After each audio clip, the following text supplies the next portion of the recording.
પહેલા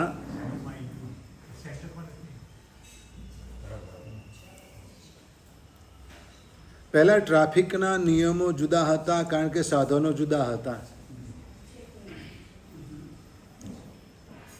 ટ્રાફિક પહેલા આજના જેવો નહોતો, સાધનો આટલા બધા નહોતા, પણ જે સાધનો હતા એ સાધનો માટે પણ ટ્રાફિક નિયમ જાળવવા જરૂરી હતા. અને ક્યારેક કોક વાર પકડવાને માટે પોલીસ ગમે ત્યારે ઊભી રહી જતી. આજે પણ રહે છે ને પહેલાં ઊભી રહેતી, ગમે ત્યારે વગર ટાઈમે પણ હોય, તમને મળી જાય ક્યાંય પણ. તમારું ધ્યાન ના હોય કે અહીંયા આગળ પોલીસ હશે, ટ્રાફિક પોલીસ હશે. પહેલાંના સમયમાં સાયકલો વધારે હતી, લોકો એનો ઉપયોગ વધારે કરતા હતા. અને એક ભાઈ સાયકલ લઈને નીકળ્યા, સાંજનો સમય, અંધારું થવા આવેલું, અને ફૂલ સ્પીડમાં સાયકલ ભગાવે. તે વખતે નિયમ એવો હતો કે સાયકલ ઉપર પણ લાઇટ હોવી જોઈએ. હા, લાઇટ હોવી જોઈએ. આની સાયકલ ઉપર લાઇટ નહોતી. પોલીસવાળાએ બૂમ પાડી, એ ઊભા રહે, દંડો આડો કર્યો. પણ જેમ આજે પણ કેટલાક લોકો ભાગવાની કોશિશ કરે ને, એમ એને સાયકલ ભગાવી. પોલીસવાળા સમજ્યું કે આ ઊભો નહીં રહે, એટલે પોલીસવાળાએ કીધું કે ઊભા રહે. પેલા એ જોરથી સામે બૂમ પાડી. પોલીસવાળાએ કીધું ઊભા રહે, લાઇટ નથી, તાર દંડ થશે. પેલા એ સામેથી બૂમ પાડી, જમાદાર આગા ખસી જાઓ, લાઇટ નથી એટલું નહીં, બ્રેક પણ નથી. સમજી ગયા? સંસારમાં ઘણા બધા જીવોની પાસે લાઇટ પણ નથી અને બ્રેક પણ નથી, અને એટલે એક્સિડન્ટ થાય છે. લાઇટ એટલે જ્ઞાન, બ્રેક એટલે સંયમ. લાઇટ એટલે જ્ઞાન અને બ્રેક એટલે સંયમ. મોટા ભાગના જીવો પાસે લાઇટ પણ નથી અને એટલે બ્રેક પણ નથી. અને કેટલાક લોકોની પાસે લાઇટ છે પણ બ્રેક નથી. એટલે કે જ્ઞાન ઘણાની પાસે છે, જાણકારી ઘણાની પાસે છે, પણ બ્રેક નથી. અને એટલે એક વક્તાની પાસે, એક સંતની પાસે જઈ અને શિષ્યએ ફરિયાદ કરી. ફરિયાદ એવી કરી કે તમે આટલો બધો ઉપદેશ આપો છો, આટલા બધા લોકો તમારો ઉપદેશ સાંભળવાને માટે આવે છે, આટલા બધા તમારા અનુયાયીઓ છે, ફોલોઅર્સ છે, પણ આ બધા એમને સંસારમાં રખડે છે કેમ? કોઈની મુક્તિ કેમ થતી નથી? અથવા તો કોઈનો આધ્યાત્મિક વિકાસ થયો એવું દેખાતું કેમ નથી? અને આ પ્રશ્ન બીજાનો છોડો, પણ મને પણ આ પ્રોબ્લેમ છે. હું તમારી પાસે આવું છું, તમારો ઉપદેશ સાંભળું છું, બધું જ કરું છું, પણ મને કોઈ વિકાસ થતો દેખાતો નથી, લાગતું નથી કંઈ હું ડેવલપ થયો, કંઈ આગળ વધ્યો. મારે કરવું શું? શું સવાલ કર્યો? મને એવો ઉપદેશ આપો કે જેથી હું મારા જીવનમાં કંઈ પરિવર્તન કરી શકું. સંતે બહુ સરસ જવાબ આપ્યો, ગુરુએ. અને શિષ્યને પૂછ્યું કે હિંસા ન કરવી જોઈએ તું જાણે છે? તો કે હા. જૂઠ ન બોલવું જોઈએ તું જાણે છે? તો કે હા. ચોરી ન કરવી જોઈએ તું જાણે છે? તો કે હા. અબ્રહ્મનું સેવન ન કરવું જોઈએ તું જાણે છે? તો કે હા. દુરાચાર ન કરવો જોઈએ જાણે છે? તો કે હા. અને બિનજરૂરી અનીતિનું ભેગું ન કરવું જોઈએ તું જાણે છે? તો કે હા. ગુરુએ એક જ જવાબ આપ્યો કે જો તું આટલું બધું જાણે છે તો મારે તને ઉપદેશ આપવાની કોઈ જરૂર નથી. તો કે કેમ? તું જે જાણે છે કરવા માંડ, વાત પતી ગઈ. તારો વિકાસ થશે, તારી મુક્તિ થશે. તકલીફ એ છે કે અત્યારે બધા બધું જ જાણે છે, પણ કોઈને કરવું કશું નથી. જે જાણો છો એ કરવું, એનું નામ ચારિત્ર. જે જાણો છો એ કરવું, એનું નામ ચારિત્ર, એનું નામ સંયમ, એનું નામ ત્યાગ, એનું નામ વૈરાગ્ય. શું નથી જાણતા એમ કહો મને? શું નથી જાણતા? બધું જ જાણો છો ને. લાઈટ છે, હા છે, પણ બ્રેક નથી. સાયકલ ઉપર લાઈટ છે, પણ બ્રેક નથી, અને એટલે એક્સિડન્ટ થાય છે. સંસારમાં પણ જ્ઞાન છે એટલે કે જાણકારી છે, એને જ્ઞાન ન કહેવાય, જાણકારી જ કહેવાય, માહિતી કહેવાય. જાણકારી છે પણ બ્રેક નથી, સમજ નથી, અને એટલે બ્રેક નથી, સંયમ નથી, ત્યાગ નથી, વૈરાગ્ય નથી, ચારિત્ર નથી. ચારિત્ર એટલે શું? ચારિત્ર કોને કહેવાય? જેના જીવનમાં ચારિત્ર હોય, એના વિચાર, એના વ્યવહાર, એની પરિણતિ કેવા હોય?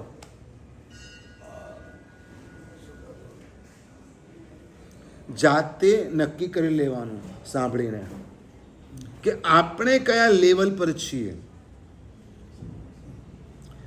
જંગલમાં ગયા બધા મિત્રોની સાથે, અને ત્યાં આગળ ભૂખ લાગી, ખાવાનું બધું ખૂટી પડ્યું, જાંબુનું ઝાડ જોયું,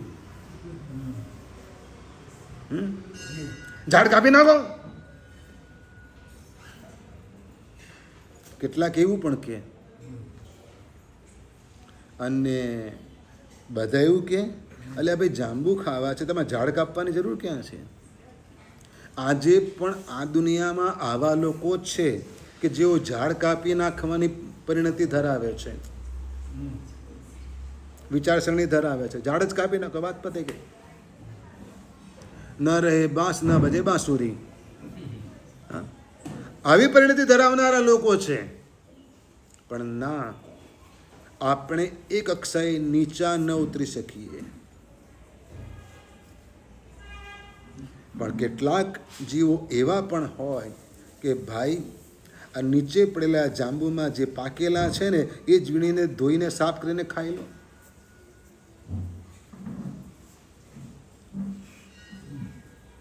કઈ પરિણતિ?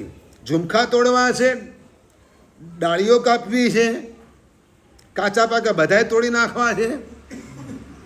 શું કરવું છે તમારે? બોલો.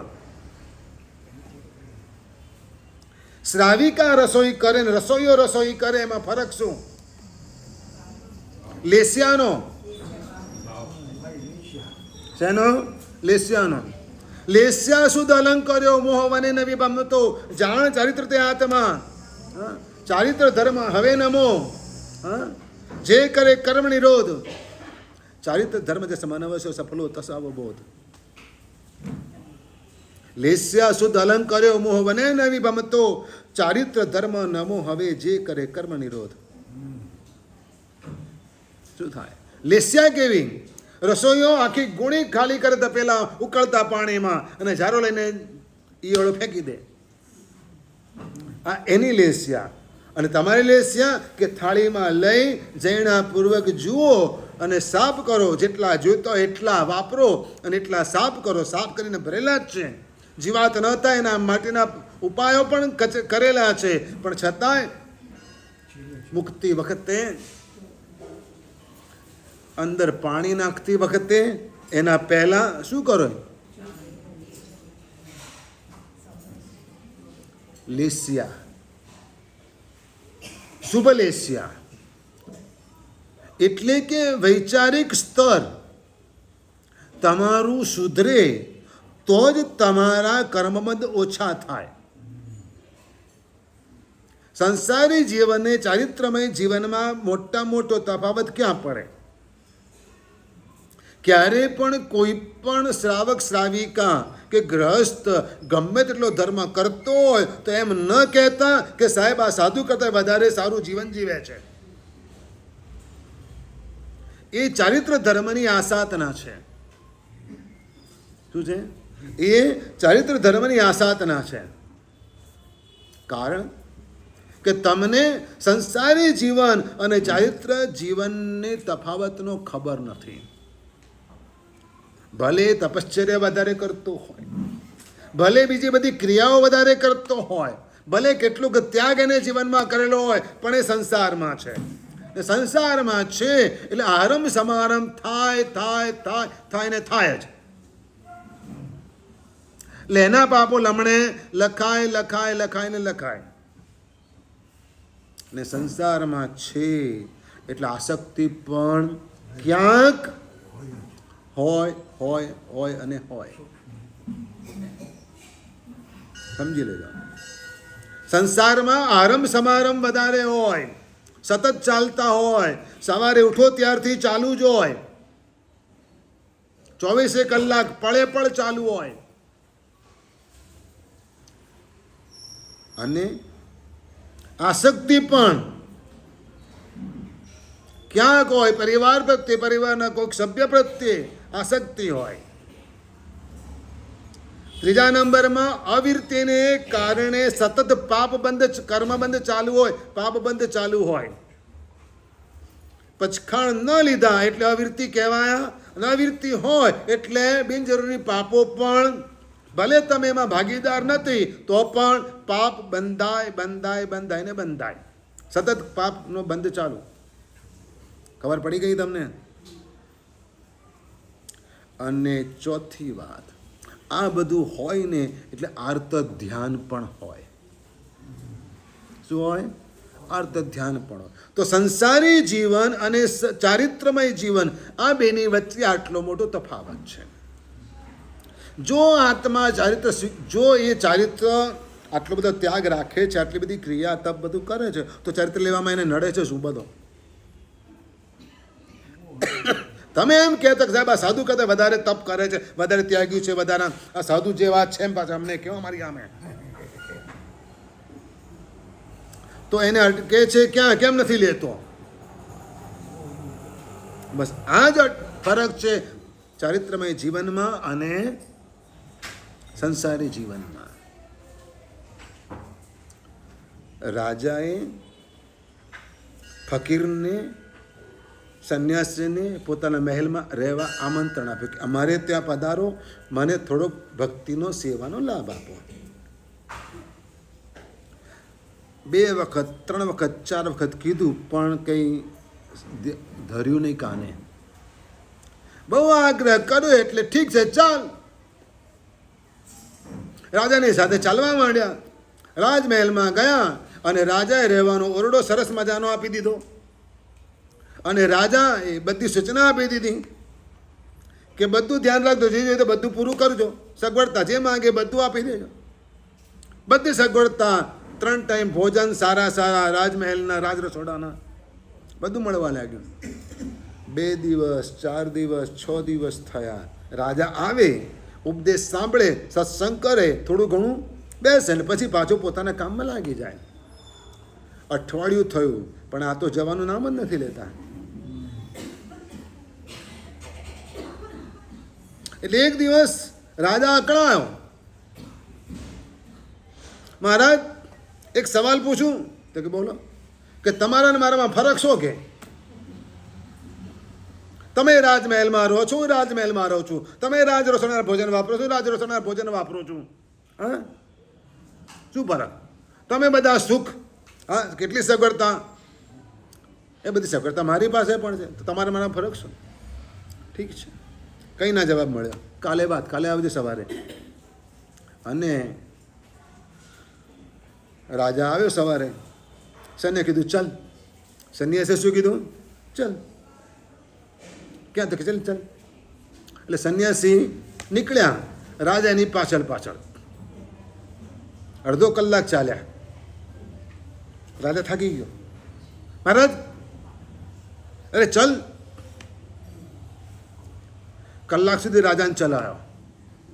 રાજા કે કહ્યું મહારાજ હવે આખું નગર દૂર રહી ગયો, આખું રાજમહેલ દૂર રહી ગયો, આખો પરિવાર દૂર રહી ગયો. કે કોનો પરિવાર? કોનો રાજમહેલ? બસ તારામાં ને મારામાં આટલો ફરક. જવાબ મળી ગયો.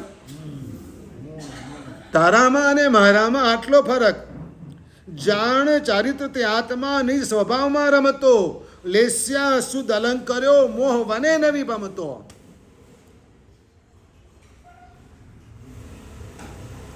સોક્રેટિસ ની પાસે સિકંદર ગયો ને કે હું હિન્દુસ્તાન જીતવાને માટે જાઉં છું. સાંભળ્યું છે ત્યાં આગળ ઘણા બધા રત્નો ને ખજાનો ઘણો જ છે, બોલો તમારા માટે શું લઈ આવું? અને ત્યારે સોક્રેટિસે કહ્યું કે ત્યાંના સાધુઓ બહુ વખણાય છે, એક સાધુ લઈ આવજે. ત્યાંના સાધુઓ બહુ વખણાય છે, તો સાધુ લઈ આવજે. કારણ કે સોક્રેટિસને ખબર હતી કે ત્યાગ એટલે શું, સંયમ એટલે શું, ચારિત્ર્ય એટલે શું. દરેકની સમજણ અલગ અલગ લેવલથી હોય, પણ થોડું ઘણું પણ સમજતા હોય ને તો એ આગળનો ક્યાસ કાઢી શકે. આગળ એક જીવન કેવું હશે.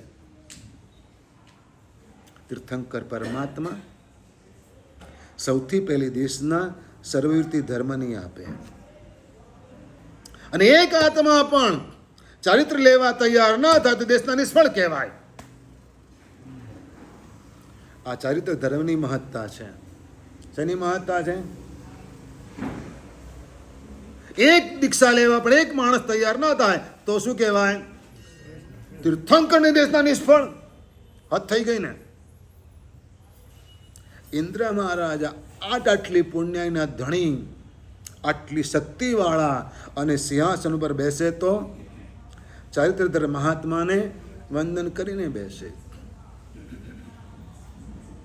દેવા વીતમ નમમ સંતિ, દેવો પણ નમસ્કાર કરે કે જેના હૈયામાં અહિંસા, સંયમ અને તપ વસેલો છે. કયો ધર્મ વસેલો છે? અહિંસા, સંયમ અને તપ જેના હૈયામાં વસેલો છે, જેના જીવનમાં ઉતરેલો છે, એને દેવો પણ નમસ્કાર કરે. તમને પણ કરે. દેવો તમને પણ નમસ્કાર કરે જો તમે સામાયિક કરો તો. એ પણ ચારિત્ર છે. 48 મિનિટનું, 2 ઘડીનું. સમણો ઈવ સાવો. શું કહ્યું છે? શ્રાવક શ્રમણ જેવો કહેવાય. કેટલા ટાઈમને માટે? 48 મિનિટને માટે. જ્યાં સુધી સામાયિક પાર્યું નથી ને ત્યાં સુધી. સામાયિક લેવાને માટે આદેશો માગવાની જેટલી તમારી તાલાવેલી છે, એટલે પારવાના આદેશો સાંભળવાની તમારી તૈયારી કરી?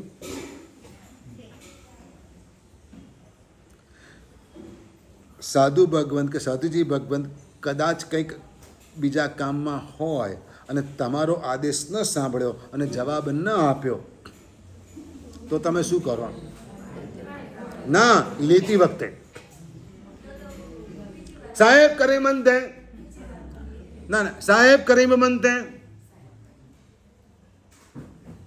બરાબર છે. અને પારવાનું હોય તો પહેલા પૂછે શું? સામાયિક પારું એમ પૂછે, પણ જવાબ મળે કે ના મળે બીજું ખમાશું. પાર્યું, તમે હા પાડો કે ના પાડો. અમે શું જવાબ આપીએ તમને કંઈ ખબર છે? અમે જવાબ શું આપીએ? કેટલાક લોકો પ્રતિક્રમણની અંદર જ્યાં જરૂર ના હોય ત્યાં ઈચ્છમ બોલ્યા કરે. હવે જે બાબતનો આદેશ માગ્યો હોય અને એનો આદેશ મળે ત્યારે એના જવાબમાં ઈચ્છમ બોલવાનું હોય. બરાબર છે. ઈચ્છા કારણે સંદેશ ભગવાન હિરિયાવે એમ પરિક્રમામી, ગુરુ ભગવાન કહે પરિક્રમય તો ઈચ્છામી પરિક્રમ્યું આવે તો ઈચ્છમ આવે. અબુટમી ભિંતર દિવસ્યમ ખામેવું તો ઈચ્છમ ખામેમી દિવસ તો ઈચ્છમ આવે. પણ ત્રીજા વસકની મુપત્તિ, છઠ્ઠા વસકની મુપત્તિમાં ઈચ્છમ ક્યાં આવે? તો ઈચ્છમ બોલે. કોકે જાહેરાત કરી, ઊંઘતા હોય તો જગાડે કે ત્રીજા આવશ્યકની મુપત્તિ, એવી જાહેરાત કરે. એક જણ કરે એવી રીતે છઠ્ઠા આવશ્યકની મુપત્તિ, ત્રીજામાં ન ઊંઘતા છઠ્ઠામાં તો ઊંઘી જ ગયા હોય. હા, એટલે તે વખતે મુપત્તિ નહીં કોઈક જાહેર કે છઠ્ઠા આવશ્યક નહીં મુપત્તિ, તો પેલો કે ઈચ્છમ પછી મુપત્તિ ખોલે ને, પણ તે ક્યાં આદેશ માગ્યો ને? એમાં આદેશ માગવાનો છે જ નહીં. પણ છતાં ઈચ્છમ કારણ કે સમજ બહુ જ્ઞાની છે એને બધી ધર્મની બધી ખબર પડે છે એટલે ઈચ્છમ બોલે. શું બોલે? સામાયિક પાર્થિવ વખતે તમે જે આદેશ માગો છો, હા, ઈચ્છા કારણ સંદેશા ભગવાન સામાયિક પારું, તો અમે શું બોલીએ? પુનરવિ કાયવમ, ફરી કરો એમ કે ઘેર જાવ નથી કહેતા અમે શું કહીએ? ફરી કરો, ઘેર જાવ એમ નથી કહેતા. પણ તમારે તો જવું જ છે, હા. એટલે તમે તે વખતે શું કે યથાશક્તિ જવાબ, તો તમારો જવાબ શું છે બોલો પહેલાં, એટલે પાછા આગળ વધી ગયા. કેટલી ઉતાવળ! તમે શું કહો? યથાશક્તિ. એટલે સાહેબ હવે યથાશક્તિનો મતલબ શું થાય?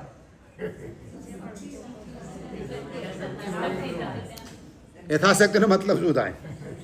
સાચું બોલો, એનો અર્થ બરાબર કરો.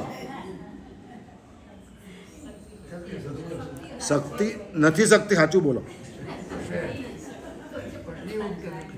મરજી નથી એમ બોલો ને. એટલે પોતે શું બોલે એનોય ભાન નથી. યથાશક્તિ કહે છે એટલે કે યથાશક્તિના બે અર્થ થાય કે જેટલી શક્તિ એટલી શક્તિ પૂરેપૂરી વાપરીને કામ કરવું, તો યથાશક્તિ થાય કે ના થાય એનો અર્થ. અને બીજો અર્થ મરજી પ્રમાણે. તમારો અર્થ કયો? મરજી પ્રમાણે, યથાશક્તિ. અને પછી કહો કે સાહેબ તો હવે આદેશ આપતા નથી એટલે કે હવે પાર્યું. એટલે ગુરુ મહારાજ શું આદેશ આપે? પછી શું જવાબ આપે? તમારો આચાર છે સામાયિક કરવાનો, એ આચાર મૂકશો નહીં, છોડશો નહીં. એટલે કે સામાયિક ફરી કરવાને માટે આવજો એવું તમને ઇન્વિટેશન આપીએ. સમજી ગયા? અને તે કહો કે હા એ વાત બરાબર છે, તો કે તહત્તી સાહેબ શું કે તો પછી તહત્તી આ વાત મંજૂર છે, જ્યારે મન થશે પાછા આવીશું, ક્યાં ના છે. તો સામાયિક એ ચારિત્ર ધર્મનો પ્રારંભ છે. પુણ્ય શ્રાવકનું સામાયિક એટલે વખણાયું. ભગવાને એટલા માટે શ્રણિક રાજાને પુણ્ય શ્રાવકની પાસે મોકલ્યા. ભગવાન મહાવીરે ત્રણ વ્યક્તિની પાસે 3 બાબતનો મહિમા બતાવવા માટે મોકલી. એમાં સમ્યક દર્શનનો મહિમા બતાવવાને માટે અંબળ પરિવ્રાજકને સુલસાની પાસે મોકલ્યા. નવું તાજું સમ્યક્ત્વ પામ્યો હતો અંબળ પરિવ્રાજક. સંન્યાસી હતો, ચારિત્ર લઈ શકે તેમ નહોતો. સંન્યાસી હોવા છતાં પણ ઘરબારવાળો નહોતો. 500 શિષ્યો હતા, કોઈક 700 કે જે હોય તે. પણ ભગવાનનો ઉપદેશ સાંભળવા ગયો, કારણ કે લોકો પાસેથી સાંભળીને એને સારું લાગ્યું કે ઓ આવી સરસ વાતો કરે છે. એટલે ભગવાનની પાસે ગયા, સમોસણમાં ગયા અને સાંભળ્યું. ભગવાને સર્વરીતિનો ઉપદેશ આપ્યો. સંન્યાસી હતો એટલે કયો ઉપદેશ અપાય? પણ આ તો બહુ આકરું છે, આપણાથી નહીં થાય. શું વિચાર્યું? કારણ કે એને પોતાના ચેલાઓનો વિચાર કરવાનો હતો પાછો. એટલે પ્રભુ કંઈક બીજું. એટલે ભગવાને દેશ રીતે ધર્મનો ઉપદેશ આપ્યો. પણ શ્રદ્ધા સમ્યક્ત્વ પામી ગયો, એ આત્મા સમ્યક્ત્વ પામી ગયો અને 12 વ્રતોનો સ્વીકાર કર્યો. સમ્યક્ત્વ સાથે 12 વ્રતોનો સ્વીકાર કર્યો. તાજું સમ્યક્ત્વ પામેલો હતો, એ સમ્યક્ત્વ દ્રઢ થાય, નિર્મળ રહે એટલા માટે ભગવાને ઈલાજ કર્યો એનો. કેટલો સારો માણસ. ભગવાનને સમોસણમાં પૂછે, પ્રભુ હું રાજગૃહ જાઉં છું, કંઈ કામ છે? ભગવાનને શું કામ હોય? પોટલું મોકલવાનું હોય? કાંઈ નહીં. ચિઠ્ઠી મોકલવાની હોય? કાંઈ નહીં. પણ એને ખબર હતી કે ભગવાનના ભક્તો રાજગૃહમાં ઘણા છે. રાજગીરીમાં નહીં હવે. એટલે તમે એવું કંઈ ઊંધું નથી સાંભળ્યું ને? હા તો ઠીક. હા હોય તો કંઈ ખોટું નથી, એમાં શું છે? હા એટલે ભગવાનને પૂછ્યું એટલે પ્રભુએ સુલસાને ધર્મલાભ કહે છે, જા હવે જ્યાં શ્રેણિક રાજા છે, હા, ધનના શાલીભદ્ર છે, અભયકુમાર છે, ચિલના રાણી છે, આવા બધા મોટા મોટા ધુરંધરો ભગવાનના ભક્ત છે ને ભગવાનના ધર્મલાભ કોને કેવડાવ્યો? સુલસાને કેવડાવ્યો. અને જ્યારે ઘટના ઘટી પૂરી થઈ ગઈ ત્યારે અંબરને મનમાં શું થયું? હા, અંબરને મનમાં શું થયું કે ના, સમ્યક તો આવું જ હોય, શ્રદ્ધા તો આવી જ હોય, શ્રદ્ધા તો આવી જ હોય. જે વખતે ભગવાનનો સંદેશો સુલસાએ સાંભળ્યો ને ત્યારે સુલસા નાચી છે. પણ જ્યાં સુધી એ સંન્યાસીના રૂપમાં હતો, સંન્યાસી તરીકેની ઓળખ આપી હતી, ત્યાં સુધી એને આવકાર પણ નહોતો આપ્યો બરાબર. પણ જેવી ઓળખ આપી કે મેં સમ્યક સહિત 12 વ્રતનો સ્વીકાર કર્યો છે, તો પધારો, સ્વાગત કર્યું, ઊભી થઈ ગઈ. અને જે વખતે એમ કહ્યું કે આ ભગવાનનો સંદેશો, હા, અને ત્યારે સુલસા નાચી કે મારો ધન્ય બન્યો આજે અવતાર, મળ્યા મને પરમાત્મા. મારો ધન્ય બન્યો આજે અવતાર કે મળ્યા મને પરમાત્મા. સુલસા નાચી ઉઠી. સમ્યક દર્શનનો મહિમા બતાવવાને માટે પરમાત્માએ અંબર પરિવ્રાજકને સુલસાની પાસે મોકલ્યા. સમ્યક જ્ઞાનનો મહિમા બતાવવાને માટે આનંદ શ્રાવકની પાસે ગૌતમ સ્વામીજીને મોકલ્યા કે જાઓ તમે જેને મિચ્છામી દુક્કડમ દઈ આવો. મિચ્છામી દુક્કડમ તારે દેવું જોઈએ ગૌતમ. કોને દેવાનું? ગણધર ભગવાન દે મિચ્છામી દુક્કડમ, એક શ્રાવક નહીં. પહેલા પ્રથમ ગણધર અનંત લબ્ધિના નિદાન 50,000 કેવલીના ગુરુ, જેના શિષ્યો ભગવાન કરતા વધારે છે. ભગવાનના 14,000, ગૌતમ સ્વામીને કેટલા? તો કેવો આમ ઈગો કેવો હોય, આમ કેવા ચાલતા હોય. પણ ભગવાન એમ કહે ગૌતમ તારે મિચ્છામી દુક્કડમ દેવું જોઈએ. તો ગૌતમ સ્વામી તો હતી અને જઈને એક શ્રાવકને મિચ્છામી દુક્કડમ લઈ આવ્યા. સમ્યક જ્ઞાન એ આનું નામ છે. અને સમ્યક ચારિત્રનો મહિમા બતાવવાને માટે પરમાત્માએ શ્રેણિક રાજાને પુણ્યા શ્રાવકને ત્યાં મોકલ્યા, જા એક સામાયિક લઈ આવ. તારે નરકે જવું નથી, તારે નરકે જવું નથી, તો એક કામ કરે, એક સામાયિક લઈ આવ. બોલો જવું છે કે નથી જવું? નરકે જવું છે? નથી જવું ને? તો એક સામાયિક લઈ આવો, જાઓ પુણ્યા શ્રાવકનું. 5-5 રૂપિયા મળે કે 10-10 રૂપિયા મળે? બોલો કેટલા મળે તમારું સામાયિક? તમારું સામાયિક કેટલામાં મળે? કોક પોતાના ઘરે રાખે તોય દોડો. ઉપાસ રહ્યો જેટલા હોય બધામાં પણ દોડો, બધી જગ્યા. આજે આ ઉપાશ્રયમાં છે, કાલે પેલા ઉપાશ્રયમાં છે, હા, બધે દોડો. ઘરે બેસીને સામાયિક કેટલા કરો? શાંતિથી. ભલે ઉપાશ્રયમાં જ કરવું વધારે સારું છે, કારણ કે અહીંયા ઘણી બધી બાબતોથી અલિપ્ત તમે રહી શકો છો. તમારી સંસ્થાની પ્રવૃત્તિઓ ઓછી થઈ જાય છે, ઘણું બધું થઈ શકે છે. પણ સામાયિકનું લેવલ, તમારી પરિણતિ, ચારિત્રને કંઈક સ્પર્શે એવી, કંઈક નજીક જવાય એવી, જે અહીંયા આગળ ચારિત્ર ધર્મની વાત થઈ રહી છે એનો આ એક અંશ છે. તો આંશિક અનુભૂતિ કંઈ ખરી? તમને સામાયિકમાં ચારિત્રની કંઈક અનુભૂતિ થાય ખરી?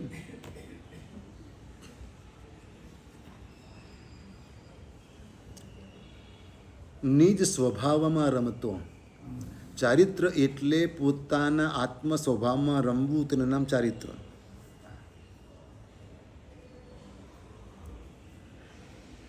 શું અનુભૂતિ થાય સામાયિક કરતા કરતા?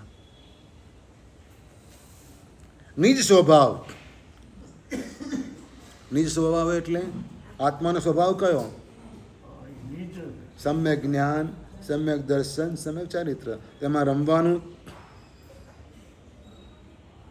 દેવ તત્વની આરાધના કરવાથી સમ્યક દર્શન આવે, ગુરુ તત્વની આરાધના કરવાથી સમ્યક જ્ઞાન આવે અને ધર્મ તત્વની આરાધના કરવા દ્વારાથી સમ્યક ચારિત્ર આવે.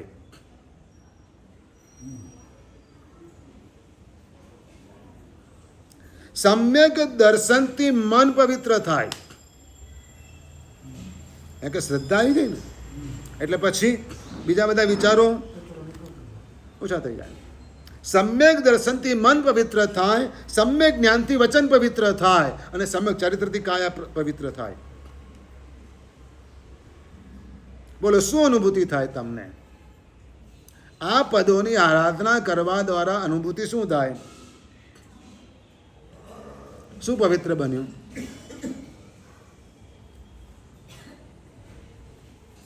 આજે સમ્યક ચારિત્ર પદની આરાધના છે. એટલે જીવનનું લક્ષ્ય બદલવું પડે. શું કરવું પડે? વિચારસરણી દુનિયાથી ઉપર ઉઠીને જુદી રાખવી પડે તો કામ લાગે.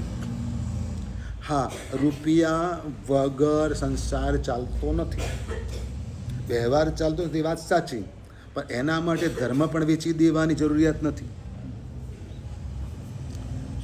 રૂપિયાને ખાતર ધર્મ વેચી દેવાની જરૂરિયાત નથી. એને માટે ધર્મ ને નીચું દેખાડવાની જરૂરિયાત નથી. ઘણી બધી એવી પરિસ્થિતિઓ આ દુનિયામાં સર્જાય છે કે કેટલીક જગ્યાએ, કેટલાક રાજ્યોમાં કેટલાક લોકો રૂપિયાથી ધર્મ પરિવર્તન પણ કરાવી દે છે.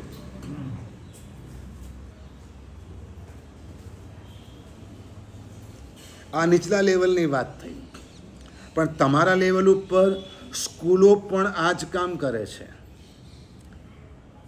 કોલેજો પણ આ જ કામ કરે છે. તમારા સંતાનોનું ધર્મ પરિવર્તન દેખીતી રીતે નહીં પણ સાયકોલોજીકલ રીતે કરી જ નાખે છે. અને આજે ઘણા બધા એવા યુવાનો અને યુવતીઓ છે કે જેઓ તમે ધર્મ કરતા હો ને તોય તમને ટોકે છે કે મમ્મી આ મૂકને આ બધું શું કરે છે. કેમ? એને ધર્મથી કોઈ લેવા દેવા છે જ નહીં. મોટે ભાગે સામાન્ય રીતે જોવા જઈએ તો મધ્યમ વર્ગના માતા પિતા પોતાની જિંદગીના ઘણા બધા વર્ષો સંઘર્ષમાં જ પસાર કરે છે, એટલે સંતાન ઉપર કોઈ ધ્યાન આપી શકતા નથી. બેયને કમાવાનું, બંને નોકરી કરવાની, બંનેને બે પગ ભેગા કરવામાં જ જિંદગી પૂરી થાય તો છોકરાઓ સંતાન ઉપર શું ધ્યાન આપી શકે? એના સંસ્કાર ઉપર એના માટે કેટલો ટાઈમ આપી શકે? બહુ જ ઓછો. અને એવા છોકરા મોટા થાય તો એને ધર્મ કેટલો ગમે? પછી તમારા હાથમાં નથી. જ્યારે તમારી સમજ આવે ને કે હો આપણે તો આમને ધ્યાન આપવું જોઈએ, આને ટાઈમ આપવો જોઈએ અને ધર્મમાં વાળવો જોઈએ, ત્યારે તમારા હાથમાં રહ્યા નથી હોતા. એક પરિવાર વંદન કરવા માટે આવ્યો. અમે ગોધરા હતા, નવગ્રહ આરાધનામાં હતા. એક પરિવાર વંદન કરવાને માટે આવ્યો. હવે એમના સંતાનો પણ 9, 10, 12 વર્ષના થઈ ગયેલા હતા, કદાચ થોડીક મોટી ઉંમરના પણ હશે. અને બહેને 2-4 સવાલો કર્યા બહેને, અને મેં બધા એમને જવાબ આપ્યા. ધાર્મિક બાબતના સવાલો હતા, મેં જવાબ આપ્યા. જે પણ એમના મનમાં શંકા હતી, સમજણ નહોતી, શંકા એટલે સમજણ નહોતી, એટલે એમને પૂછ્યું, એના બધા મેં જવાબ આપ્યો. જવાબ આપ્યો એટલે એને તો કે સાહેબ ગજબ છે, આટલું બધું સરસ આપણો ધર્મ છે. સાહેબ આટલા વર્ષો અમારા નક્કામાં ગયા. કેમ? તો કે 18-20 વર્ષ તો ભણવામાં ગયા. હા, 18 વર્ષ તો ભણવામાં ગયા અને પછી આ સંસારમાં પડ્યા. બીજા 10 વર્ષ એમાં જતા રહ્યા, 10, 12, 15 વર્ષ. હવે ખબર પડે છે. આટલા વર્ષ અમે ધર્મથી દૂર જ રહ્યા. આ ધર્મ શું છે જેની ખબર નહોતી. અને એમાં પણ અધર કાસ્ટમાં મેરેજ કર્યા હોય તો શું થાય? આ તો સારું હતું કે જાત્રાએ જતા હતા, અહીં રોકાયા હતા અને અમે હતા અને આટલું પૂછ્યું તો સમાધાન મળ્યું. પણ કયા ઉંમરે, કઈ ઉંમરે, 32-35 વર્ષની ઉંમરે ધર્મની ખબર નથી. કેવી દશા છે? અને ત્યાર પછી આ બાળકોને ધર્મ સંપાડવો હોય તો શું થાય? મુશ્કેલ છે ને. એટલે નાનપણથી કટાક્ષનું ચરણો મુપત્તિ પકડાવતા શીખવાડજો. પાઠશાળામાં પહેલાં દર રવિવારે સામાયિક થતું હતું. શું થતું હતું? બાળકો માટે સામાયિક રાખવામાં આવતા હતા. આજે પણ ઘણી બધી શિબિરો શનિ રવિવારે કરાવવામાં આવે તો સામાયિકમાં જ કરાવવામાં આવે કે સામાયિક લો. પહેલાં શું કરો? પહેલાં સામાયિક લો અને પછી જ આગળ વાત આવે. એટલે ચારિત્ર ધર્મના થોડાક સંસ્કાર પડે, નહીં તો આ સંસ્કાર નહીં પડે. આજે આ કુળમાં જન્મ મળ્યો છે, આ જન્મમાં, આ વખતે, આ ભાવમાં, ભાવાંતરમાં નક્કી નથી. બહુ મુશ્કેલ છે, બહુ જ મુશ્કેલ છે. પણ જો સંસ્કાર આ ભાવમાં પડેલા હશે ને તો ભાવાંતરમાં કોઈ પણ કુળમાં જન્મ મળ્યો હશે ને તો પણ આ ઉદયમાં આવશે. હરિકેશી મુનિરાજીઓ ઉપને કુળ ચંડાળ, પણ નિત્ય સુર સેવા કરે, ચારિત્ર ગુણા સરાલ.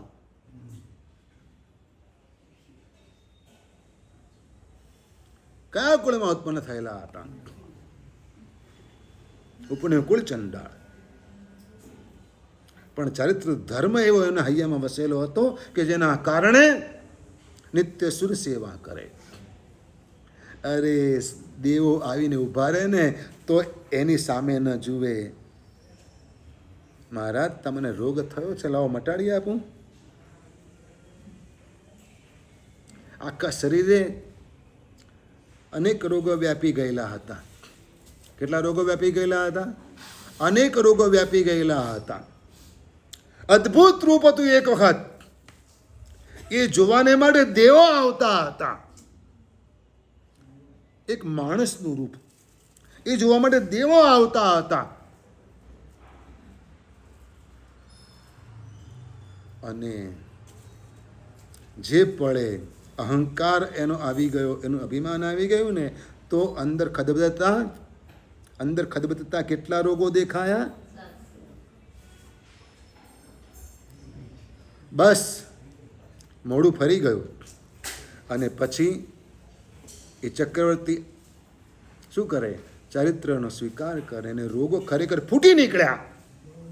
શું થયું? રોગો ખરેખર ફૂટી નીકળ્યા, બહાર આવી ગયા. અંદર જે હતા ને, ક્યારે કોને કઈ રીતે કયો રોગ બહાર આવશે ને એની ખબર નથી. આજે અર્થો પરતો દેખાતો હોય, આમ મસ્ત, કોઈ નખમાય રોગ નહોતો એમ કે સાહેબ, પણ કાલે પેરાલિસિસ થઈ જાય. એટલે ફિગર કેવો થાય? મસ્ત. હાલત કેવી થાય? પછી ફોટો પાડવા જેવો રહે? પછી ફોટા કોણ પાડે? છેલ્લે છોકરાઓ જ પાડે, યાદ માટે, દાદાની યાદ માટે, બાકી કશું નહીં. પછી ફોટા બોટા બધા ઉડી જાય. કેટલા રોગોની શક્યતાઓ છે. અને એ બધા જ રોગો બહાર આવી ગયા એક સાથે. આ વેશ સ્વીકારી લીધેલો છે.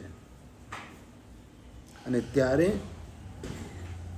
પણ દેવો એમને માટે આવે છે.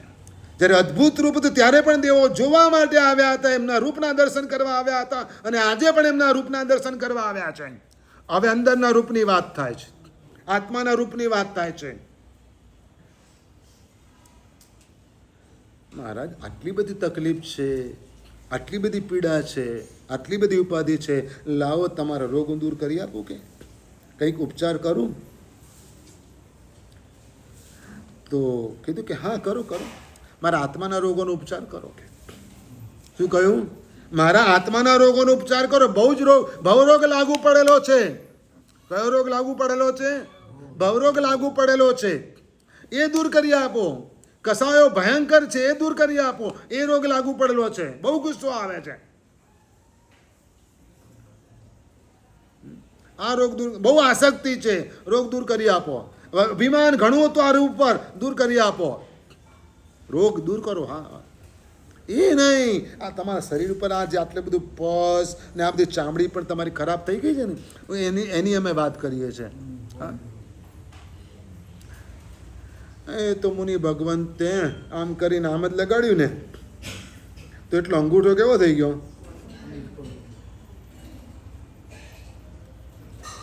એવા રોગ દૂર કરવાની ક્યાં જરૂર છે?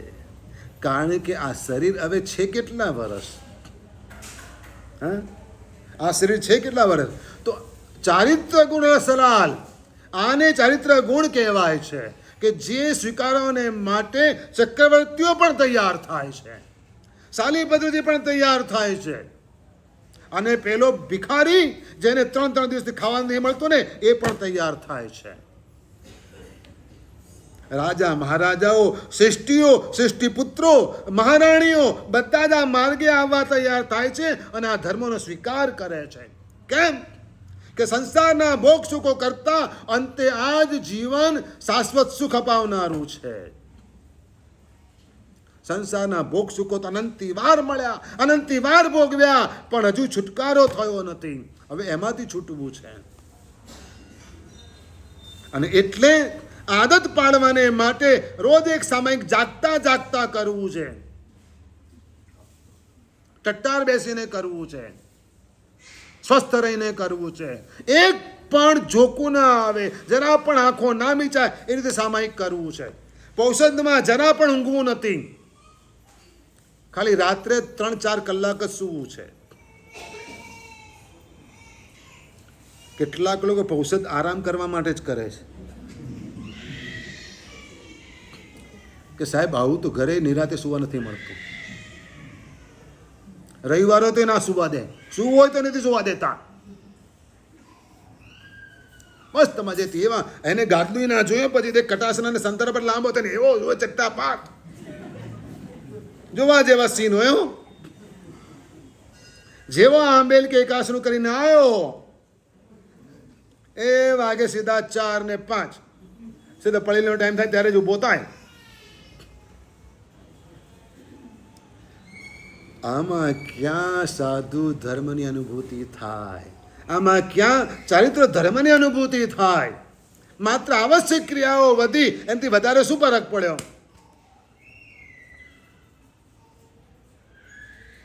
ના, એવા પૌષદ નહીં, એવું સામાયિક નહીં. મોટે ભાગે વાતોમાં ટાઈમ જાય પૌષદ કરે એટલે. હા, પૌષદની અંદર મોટે ભાગે શેમાં ટાઈમ જાય? જેટલો પણ ટાઈમ મળે એમાં શું થાય? મોટે ભાગે વાતો જ થાય. અને પૌષદ મંડળ હોય ને તો જોવા જેવી હોય. બીજી દિવસે પારણામાં શું બનો એની વાતો થાય, પ્રભાવના કેટલી કરીને એની વાતો થાય, પ્રભાવના કોની કોની કરવી ને એની વાતો થાય. પૌષદમાં ક્યાં જાત્રાએ જવું ને એના પ્લાન થાય. આ બધું પૌષદમાં. સામાયિક મંડળમાં પણ આવું જ થાય. ભૂલવાની સાચી ખાનગી વાત છે. એ તો સામાયિક મંડળના કેપ્ટન ને કબાટ પણ ખોલે સામાયિકમાં અને પૈસા પણ ગણી લે. શું કરી લે? હાજરી પણ પૂરી લે સામાયિકમાં. આ બધા સામાયિકમાં આવતી ક્રિયાઓ છે ને, બોલો, ચરોડો બગલમાં દબાયો, પડી જાય તોય ખબર ના પડે, અને કબાટ ખો, તિજોરી ખોલે. હા, ચાવી તો સંભાળવી જ પડે ને, ઘરની ને આઈની બધી. કોકે તો કરવું જ પડે ને સાહેબ.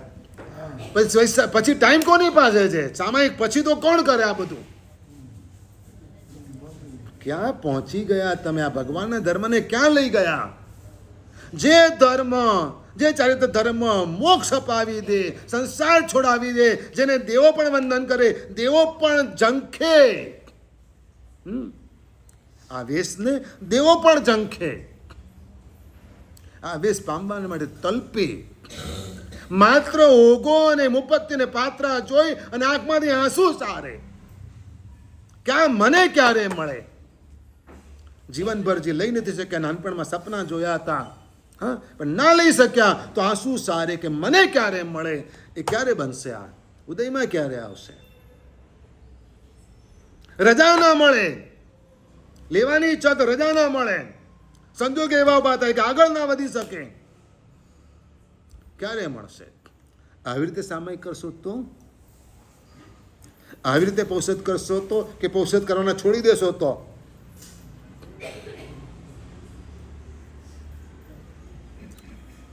ના, ચારિત્ર ધર્મ ઉપર જ આ જૈન શાસન ટકેલું છે. જે દિવસે ચારિત્ર ધર્મ મહાત્મા નહીં હોય, દિવસે આ શાસન નહીં હોય. છેલ્લે એક સાધુ પણ હશે તો આ શાસન હશે. જે દિવસે આ નહીં હોય તો એ દિવસે શું થશે? આ શાસન પૂરું થઈ જશે. તો તમે પૂરું થવામાં સહભાગી બનવા માંગો છો કે ટકાવી રાખવામાં સહભાગી બનવા માંગો છો? જો ટકાવી રાખવામાં સહભાગી બનવા માંગતા હો તો સામયિક ઉત્કૃષ્ટ ભાવથી કરજો. એક જ કરવું છે, 48 મિનિટ જ છે. 2 કલાક 3 કલાક સિરિયલો જોવામાં કેવા ચોંટી જાઓ છો, એવા સામયિકમાં ચોંટી જાઓ.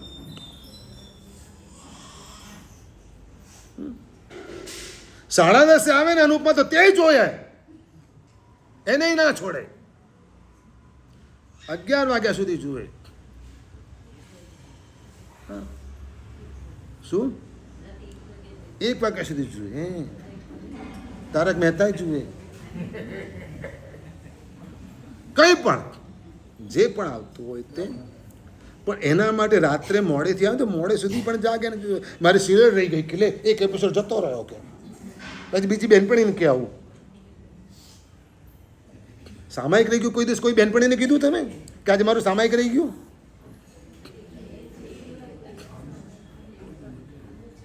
સારું એવું યાદ આવતું તો સારું છે, પણ મોટે ભાગે નોર્મલ વાતોમાં આવી બધી વાતો થાય કે ના થાય કે અરે શું કાલે તો એટલું કામ હતું ને તો આ એપિસોડ જતો ને સિરિયલ જતી રહી મારી. કે લે અરે ડોબી બીજે દિવસે આવે જ છે, રિપીટ ટેલિકાસ્ટ થાય જ છે. આ બધી મને ખબર છે, પણ જતી રહીને રોદણા રડે. સામાયિક જતું રહ્યું, એ રહી ગયું, એની ખબર નથી પડતી. કામ એટલું હતું ને, કામ એટલું હતું. ફોન આવી ગયો ને એમાં મારી જતી રહી સિરિયલ. લે મારી વ્યવહારનો ફોન આવી ગયો, તો વાત તો કરવી જ પડે ને. શું થયું? મૂકી દો એનો ફોન, મૂકી દો. લો સાંભળો, સિરિયલ જોવામાં વ્યવહારનો ફોન મૂકી દે કે ના લઈએ કે.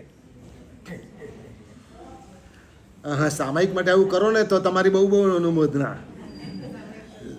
સામાયિક માટે વ્યવહારના ઘેર જવાનું એક દાડો છોડી દો, મજા આવશે. ના આજે 8મ છે, આજે હું નહીં આવું. આજે 14 છે, હું નહીં આવું. આજે 5મ છે, હું નહીં આવું. કહો હવે શું થાય? તો રાખ્યું જ છે, હવે જવું તો પડે ને. પાછું દિવસે હોટલમાં જવાનું રાખ્યું તોય જાય. 14, 5મ, 8મ છોડીને જાય. ઘણા એવા છે, ઘણા એવા છે જાય છે. કેમ? હવે શું થાય સાહેબ, આજકાલ શું છે કે હોલ નથી મળતા ને, એટલે પહેલેથી 6 મહિના પહેલાં બુકિંગ કરાવવું પડે. હવે શું થાય, તિથિ તો તિથિ, બીજો કોઈ દિવસ હતો જ નહીં. એમ કે પાછા મન મનાઈને જાય. શું કરે? હા, અમારા જીવ બળે, અમે લોહીના આંસુએ રડીએ કે આટલું અમે કહીએ, અને અમારા પુણ્ય એવા કેવા ઓછા કે જરાય અસર થતી હતી ને મૌન એકાદશી પણ લગ્ન રાખે.